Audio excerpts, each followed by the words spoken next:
Hello बच्चों, last lecture में हमने टॉपिक पढ़ा था वेलोसिटी। कंपैरिजन किया था वेलोसिटी और स्पीड में। सारी प्रॉपर्टीज देखी थी। यूनिफॉर्म वेलोसिटी देखी थी, वेरिएबल वेलोसिटी देखी थी, इंस्टेंटेनियस वेलोसिटी देखी थी और एवरेज वेलोसिटी देखी थी। आज के लेक्चर में हम एनसीईआरटी पे बेस्ड प्रॉब्लम सॉल्व करने वाले हैं। एनसीईआरटी पे बेस्ड किस तरीके की न्यूमेरिकल प्रॉब्लम्स आती हैं उसको मैं आपको कराऊंगा और आपके लिए बहुत इंपॉर्टेंट क्वेश्चन है। एग्जाम में इस तरीके के क्वेश्चंस पूछे जाते हैं।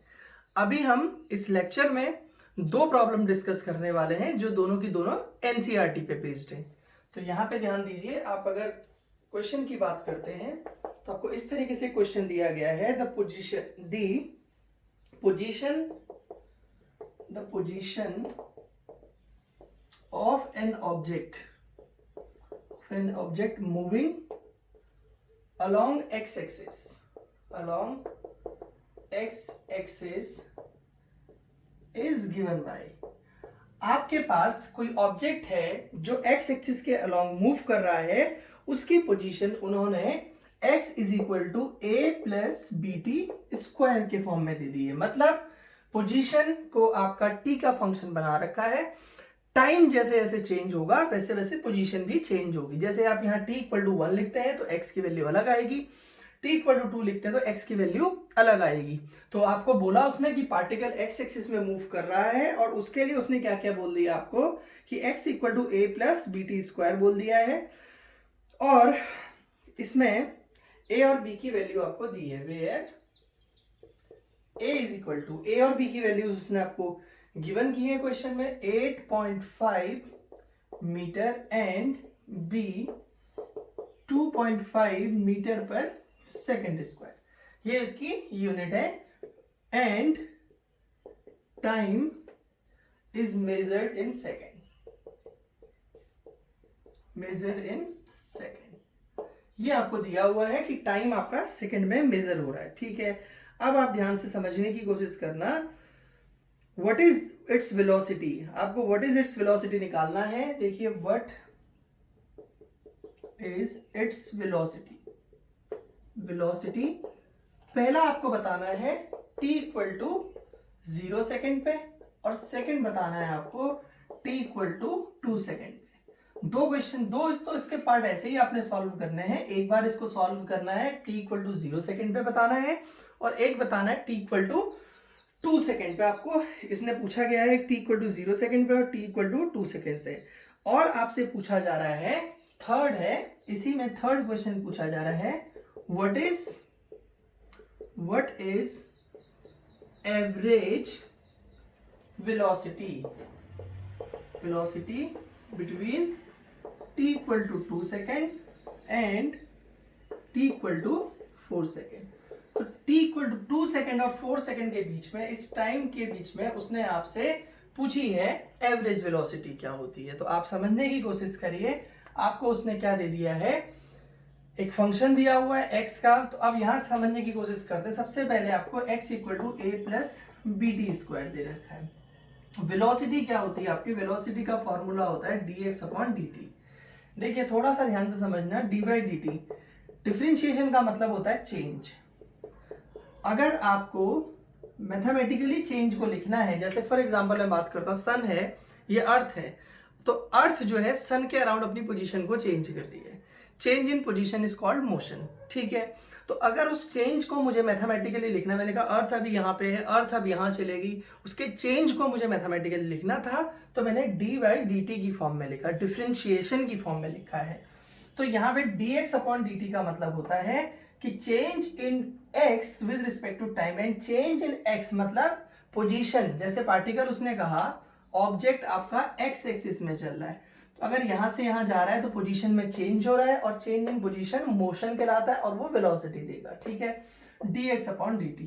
तो यहाँ पे d बाई डी टी कर दोगे, x की वैल्यू थी a plus B T square.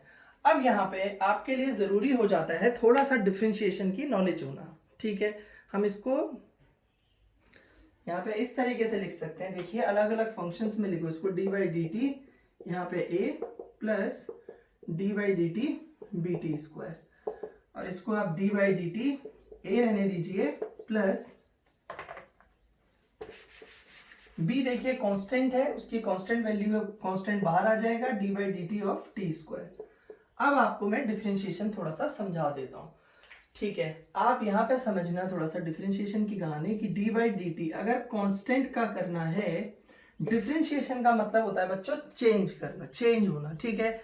अब कांस्टेंट अगर कोई टर्म है, जैसे टू है, टू कांस्टेंट है, तो अगर आप उसका टाइम के साथ चेंज देखोगे तो टू टू ही रहना है टाइम के साथ, तो उसका चेंज कितना हो जाएगा, 0 हो जाएगा कांस्टेंट टर्म का। तो देखिए ए की फिक्स वैल्यू है 8.5, तो ए का डिफरेंशिएशन 0 हो जाएगा, तो यहां पे इसकी जगह 0 आ जाएगा, प्लस बी, अब टी स्क्वायर का जो होता है वो होता है 2t।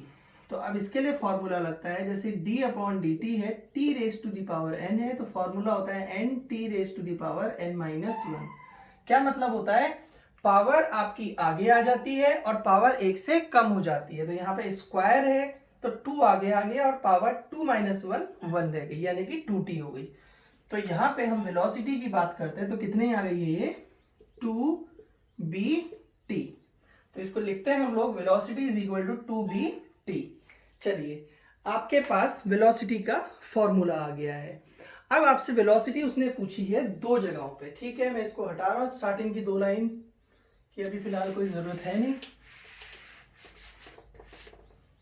तो उसने मुझसे फर्स्ट क्वेश्चन पूछा था t इक्वल टू 0 पे, तो वेलोसिटी मेरे पास कितनी है, 2bt है, तो 2b इंटू 0 अगर मैं लिखूंगा तो 0 हो गया, तो यानी कि मेरी जो वेलोसिटी है 0 मीटर पर सेकेंड है। सेकेंड उसने मुझसे पूछा था कि t इक्वल टू कितने पे पूछा गया था, 2 सेकेंड पे पूछा था। तो देखो वेलोसिटी कितनी है, 2bt है बच्चों, 2 इंटू बी की वैल्यू कितनी है 2.5 मीटर पर सेकेंड स्क्वायर इंटू टी कितना है 2 सेकेंड। ये यूनिट भी इस तरीके से दी जाती है ताकि ये मीटर पर सेकेंड आ जाए। 2 2 जा 4, 25 इंटू 4 10 होता है, यानी कि 1 आपके पास आ जाएगा मीटर पर सेकेंड। इसको नोट कर लीजिए।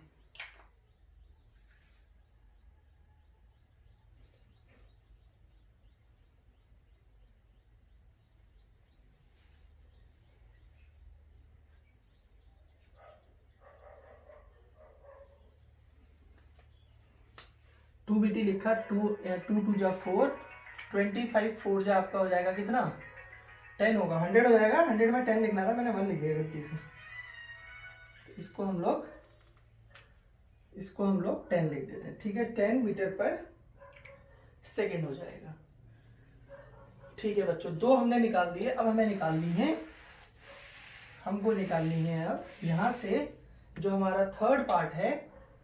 थर्ड पार्ट हमसे पूछा गया था कि हमें 10 मीटर पर सेकेंड होगा, थर्ड हमें निकालना था एवरेज वेलोसिटी। एवरेज वेलोसिटी किस किस के बीच में निकालनी थी, t इक्वल टू 2 सेकेंड और t इक्वल टू 4 सेकेंड। तो एवरेज वेलोसिटी, आप पहले इसको ऐसे समझते हैं, देखो मैं ऐसे समझाता हूं आपको। अब इसको इस तरीके से समझने की कोशिश करिए कि आपको समझना है थोड़ा सा पहले, फिर आप इसकी एवरेज वेलोसिटी ज्यादा बढ़िया करके निकाल पाएंगे। एक्स एक्सिस में मूव कर रहा था, मान लीजिए ये उसकी x1 पोजीशन है, ठीक है। मतलब आप यहाँ पे x1 पोजीशन पे, कब, t इक्वल टू 2 सेकेंड पे, ठीक है। और आप t इक्वल टू 4 सेकेंड पे यहाँ पहुंच जाते हैं, आपकी पोजीशन हो जाती है x2। ये आपकी x1 पोजीशन है, ये आपकी x2 पोजीशन है, t इक्वल टू 4 सेकेंड में, ठीक है। t इक्वल टू 2 सेकेंड में आप यहाँ है, t इक्वल टू 4 सेकेंड में आप यहाँ पे चले गए, ठीक हो गया। अब आपने क्या ध्यान देना है, अब डिस्टेंस कितनी ट्रेवल किया आपने। एवरेज वेलोसिटी क्या होती है, देखो अगर आप एवरेज वेलोसिटी निकालने जाएंगे तो एवरेज वेलोसिटी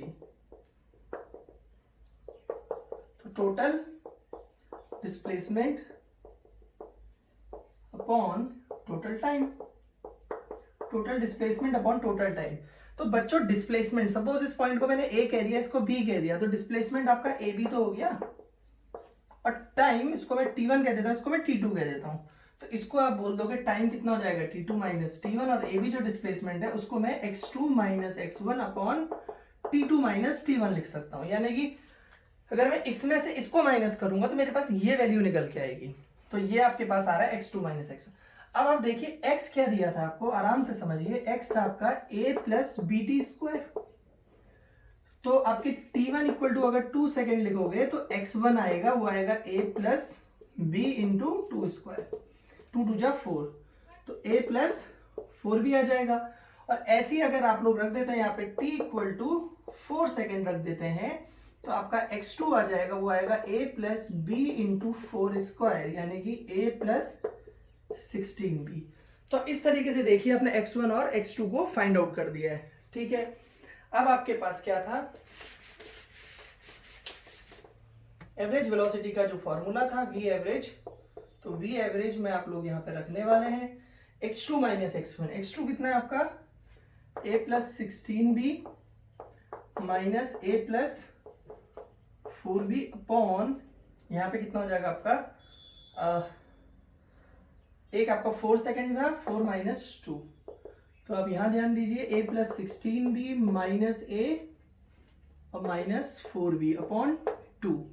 a से a कैंसिल हो गया आपका, ये आ गया आपका कितना 12b अपॉन 2, यानी कि 6b, यानी कि 6 इंटू b की वैल्यू कितनी थी आपकी 2.5 थी आई थिंक, तो ये हो जाएगा 15 मीटर पर सेकेंड। तो इस तरीके से आप इस क्वेश्चन को सॉल्व कर सकते हैं। आपकी एवरेज वेलोसिटी जो आएगी वो आ जाएगी 15 मीटर पर सेकंड। तो आपने देखा 2 सेकंड 0 सेकंड पे निकालना था, 2 सेकंड पे निकालना था, फिर एवरेज पूछ रहा था, तो एवरेज यहाँ से कितना कहाँ गए, तो displacement, total displacement upon total time है, टाइम टेकन हम लोग लिख देते हैं, उस हिसाब से हम लोग इसको सॉल्व कर देते हैं। तो हम लोग यहाँ पे पहुंच गए इसमें, इस तरीके से हम इसको सॉल्व करते हैं। देखिए अब नेक्स्ट क्वेश्चन सॉल्व करते हैं, ये भी एनसीईआरटी प्रॉब्लम है।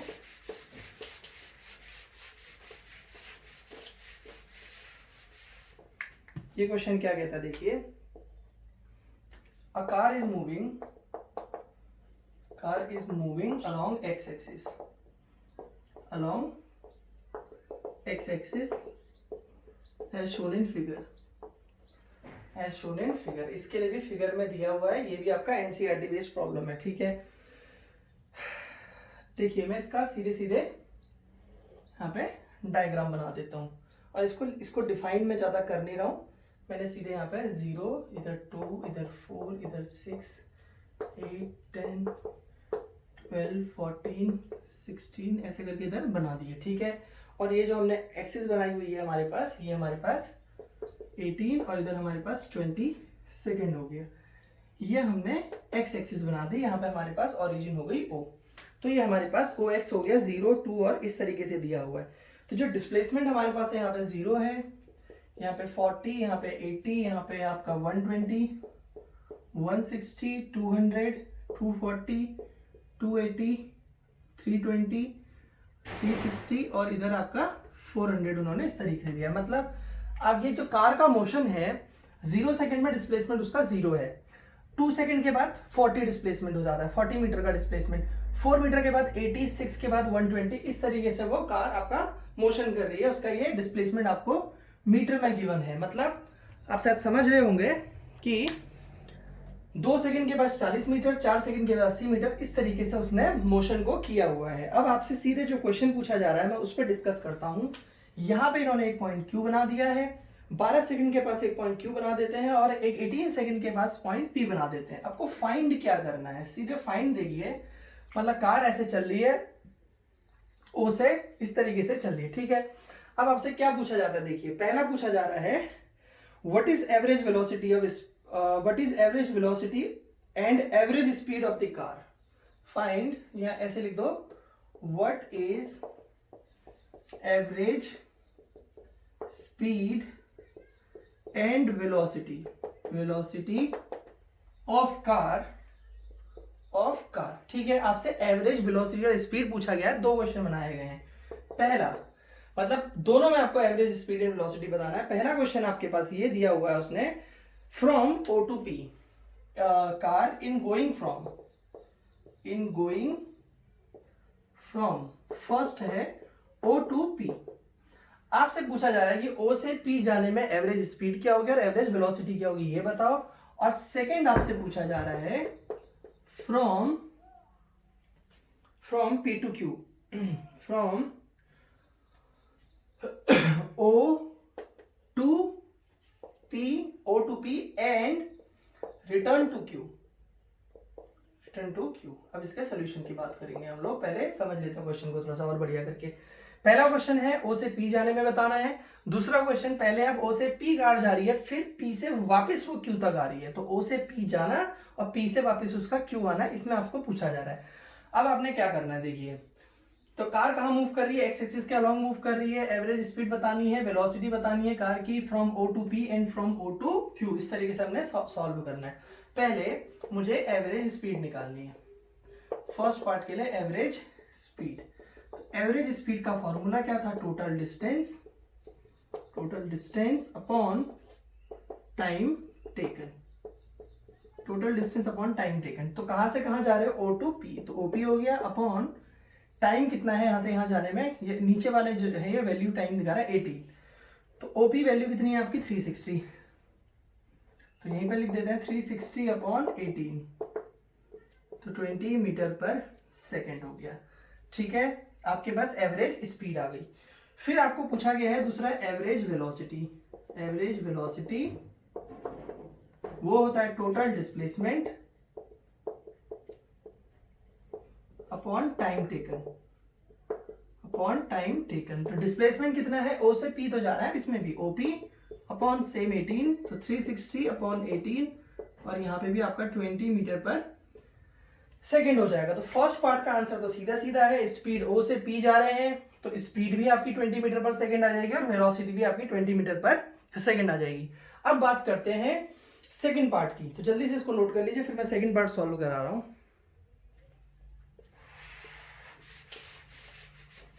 सेकेंड पार्ट की बात करते हैं, ठीक है। सेकेंड पार्ट में भी पहले मैं एवरेज स्पीड निकाल रहा हूं, एवरेज स्पीड, तो सेम फॉर्मूला क्या, टोटल डिस्टेंस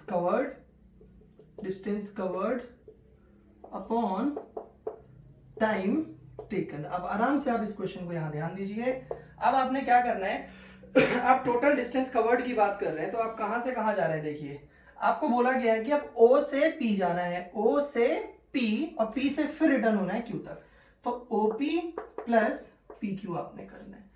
O से P जाना है, रिटर्न करना है P से Q तक, तो OP प्लस PQ। तो O से P जाने में कितना टाइम लग रहा है आपको, देखिए 18, ये स्पीड की बात कर रहे हैं तो टोटल डिस्टेंस यहां से यहां जाने में 18 लग रहे हैं, 18 से फिर 12 वाले में आ रहे हो तो 6 सेकेंड हो गए, प्लस 6 हो गया।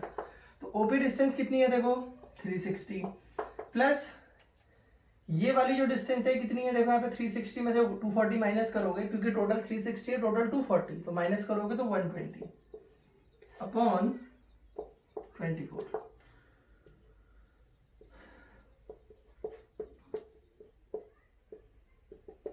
तो 20 मीटर पर सेकेंड आ जाएगा। ठीक है, एवरेज स्पीड आपकी निकल के आ गई 20 मीटर पर सेकेंड। अब आप बात करते हैं एवरेज वेलोसिटी की। देखिए एवरेज वेलोसिटी में थोड़ा सा अंतर होगा, एवरेज वेलोसिटी तो वही हो जाएगा total displacement upon time taken. अब आप ध्यान दीजिए, जब आपने डिस्प्लेसमेंट का लेक्चर पढ़ा था तो डिस्प्लेसमेंट मैंने कहा था शॉर्टेस्ट पाथ होता है from initial point two the final point. आपको दो ही पॉइंट देखने होता है डिस्प्लेसमेंट में, इनिशियल देखना होता है, फाइनल देखना होता है। शुरू कहां से किया, ओ से गए कहां हो, आप P पे गए हो, लेकिन P is not your final point, आप P से लौटे हैं Q पे, तो आपका फाइनल पॉइंट कौन है, Q। तो इनिशियल और फाइनल पॉइंट के बीच की जो डिस्टेंस होती है, distance between initial and final point is called displacement. तो आपका डिस्प्लेसमेंट, आप यहां से यहां गए, यहां, उससे कोई मतलब नहीं, आपको दो पॉइंट देखने हैं, इनिशियल और फाइनल। तो इनिशियल कौन है O, फाइनल कौन है Q। तो आप इसमें बोल देंगे टोटल डिस्प्लेसमेंट आपका OQ हो जाएगा। टोटल डिस्प्लेसमेंट आपका कितना हो गया, OQ। आप जरा चाहें तो इसको थोड़ा सा साइड से लिख सकते हैं कि भाई आपके पास क्या हो जाएगा कि the distance between the displacement is the shortest path, that is it is the distance between initial and final points. ठीक है, अब आप, लेकिन O से Q आने में टाइम कितना लगा, टाइम तो उतना ही लगा, पहले आप 18 सेकेंड तक यहां गए, फिर 6 सेकेंड तक इधर आए हैं, तो 18 प्लस 6, तो OQ कितना हो गया 240, और ये कितना हो गया 24, कैंसिल करोगे तो 10 मीटर पर सेकेंड। तो अगर आप चाहें तो आप थोड़ा सा यहाँ पे लिख सकते हैं, displacement is shortest path, it is distance it is distance between initial and final points, initial and final points. ठीक है, इनिशियल और फाइनल पॉइंट के बीच की डिस्टेंस आपने ले लेनी है, वो आपका डिस्प्लेसमेंट हो जाता है। तो इस तरीके से आप प्रॉब्लम्स को सॉल्व कर सकते हैं। तो फिलहाल हमने 2 एनसीईआरटी प्रॉब्लम्स डिस्कस की, आगे हम लोग और प्रॉब्लम्स डिस्कस करेंगे। Thank you.